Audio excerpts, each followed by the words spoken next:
오늘 에베소서 3장의 말씀은 바울의 고백으로 시작합니다. 1절 말씀이 이렇게 기록됩니다. 이러므로 그리스도 예수의 일로 너희 이방인을 위하여 갇힌 자 된 나 바울이 말하거니와. 바울은 말 그대로 지금 옥에 갇혀 있습니다. 우리가 흔히 에베소서의 말씀을 옥중서신이라고 이야기하죠. 그런데 이상합니다. 옥에 갇힌 사람이 할 말이 아닌 것 같습니다. 옥에 갇혀 있으면 절망 속에서 탄식하는 게 자연스럽습니다. 그런데 오늘 옥에 갇힌 바울은 절망이 아니라 비밀을 이야기하기 시작하고요. 탄식이 아니라 기도하고 있는 것을 우리가 마주하게 됩니다. 그가 드러내는 비밀과 그가 하고 있는 이 기도의 내용을 통해서 우리는 교회는 어떠해야 되는지 하나님의 뜻을 또 살펴볼 수 있습니다. 첫 번째요. 교회는 은혜로 맡겨진 비밀을 담대히 드러나는 공동체라는 겁니다. 바울은 자신이 받은 것을 직분이라고 이야기합니다. 7절 말씀을 보면 하나님의 은혜의 경륜을 따라서 내게 주신 은혜의 선물이라고 표현하고 있는 것을 보게 돼요. 은혜의 선물. 사역이라는 거, 하나님께서 주셔서 우리가 펼쳐내고 있는 모든 것들은 어떤 특정인의 또는 그 공동체의 능력의 성취에 대한 이야기가 아닙니다. 은혜 가운데 맡겨진 자리라는 거예요. 여러분이 이 믿음의 공동체 교회에서 함께 출석하고 예배하고 주어진 자리가 있어서 감당하는 그 모든 일은 내가 할 수 있는 일이니까 내게 주어졌겠지. 이 시작에 오해가 있다라는 거예요. 하나님의 선물로 내게 주신 은사와 달란트, 그 주신 마음으로 하나님께서 보게 하시는 그 시각으로 은혜로 우리에게 주어진 자리들이다라는 겁니다. 그리고 그 맡겨진 핵심이 무엇인지를 우리는 알아야 돼요. 3절부터 6절까지의 말씀 속에 보면 단어가 하나 반복되는데 그게 바로 비밀입니다.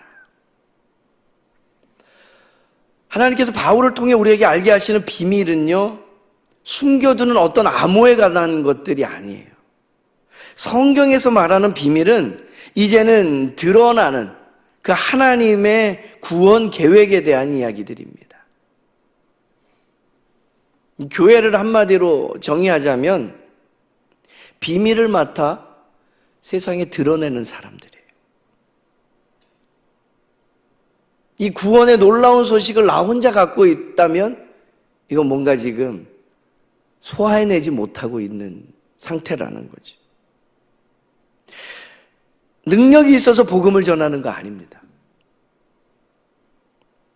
옥에 갇힌 바울은요, 8절 말씀에 보면 자신을 모든 성도 중에 지극히 작은 자보다 더 작은 자라고 설명을 해요.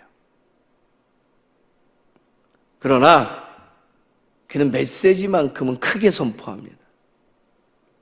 측량할 수 없는 그리스도의 풍성함을 그가 소유하였기 때문에 나는 작지만 내가 깨닫고 알게 된 그 예수님의 그 사랑이 얼마나 크고 놀라운지를, 그 비밀을 알게 되면 전하지 않고는 견딜 수 없는 거예요. 이게 성도들이고 그 성도들의 모임이 교회입니다. 교회가 세상에 줄 수 있는 가장 큰 선물은 그러니까 오직 예수 그리스도, 예수님이 누구냐에 대한 것들을 들려주는 거예요. 오늘 이 새벽에도 우리가 기도했지만 이 지역사회에 우리가 할 수 있는 손 닿는 거리, 귀에 들려줄 수 있는 우리와 관계 맺은 이들에게 여러 섬김과 헌신과 사랑을 보여줄 수 있지만 그 중에 완성은, 그 일의 궁극적인 목적은 복음 때문입니다. 오직 예수 그리스도, 그 십자가, 그 일을 증거하고 자랑하기 위해서 우리에게 주어진 수단과 방법의 이야기들이 낮아짐과 섬김과 주어진 자리에서의 헌신이라는 거죠. 그러니까 교회가 붙들어야 할 가장 큰 사명이 뭐냐라고 물으신다면 복음으로 함께 되는 것이.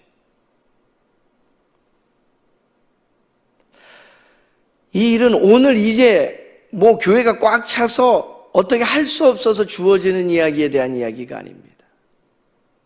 창세기 12장에 보게 되면 하나님께서는요, 처음부터 열방을 품고 계셨던 분이에요.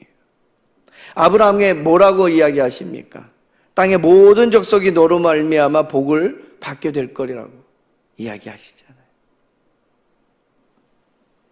이사야서 49장의 말씀에 보게 되면요, 이사야를 통해서 나의 구원이 땅끝까지 이르게 하라 선포하셔요.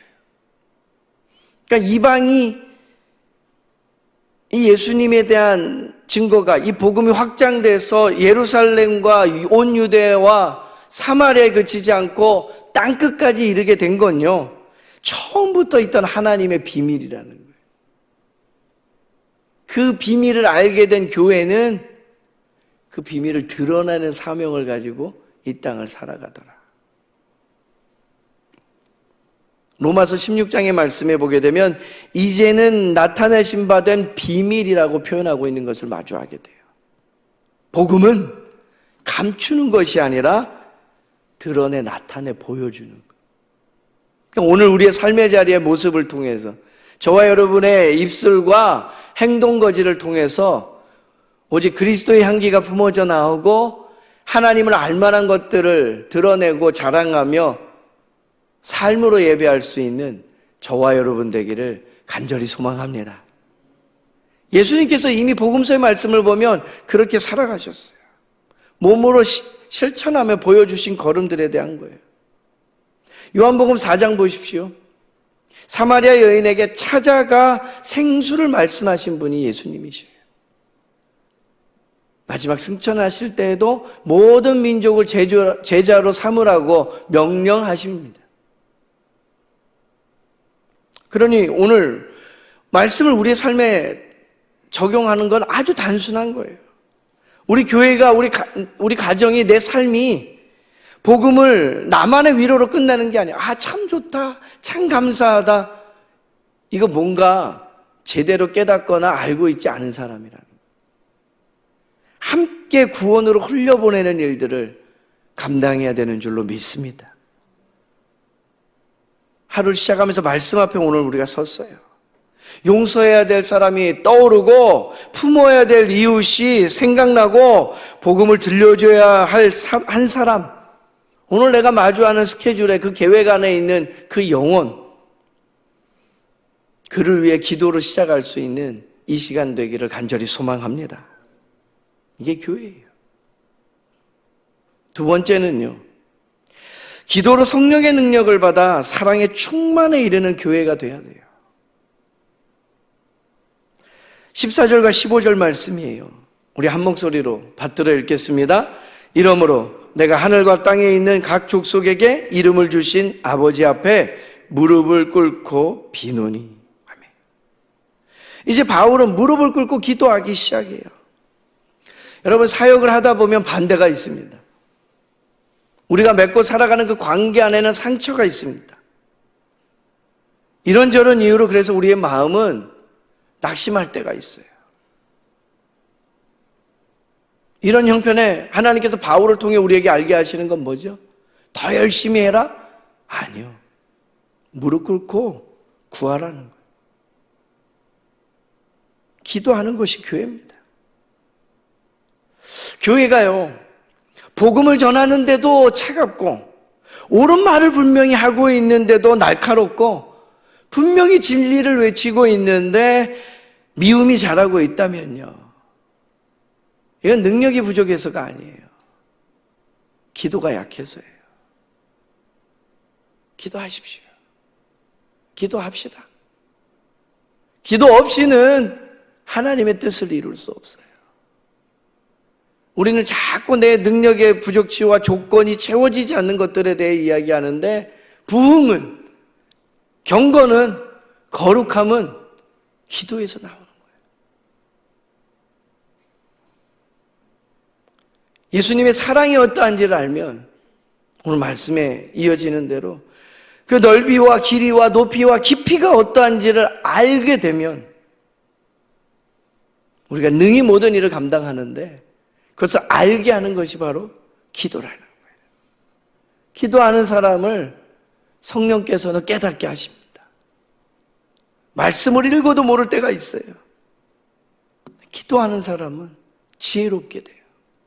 하나님의 뜻을 분별하기 때문에, 하나님의 마음이 어떠한지를 생각나게 하시기 때문에 오늘 하루 우리에게 주어진 삶의 자리에서 기도로 승리할 수 있게 되길 바라고, 기도하는 사람들이 모인 우리 반포교회를 통해서 하나님이 영광 받으시게 되기를 간절히 소망합니다.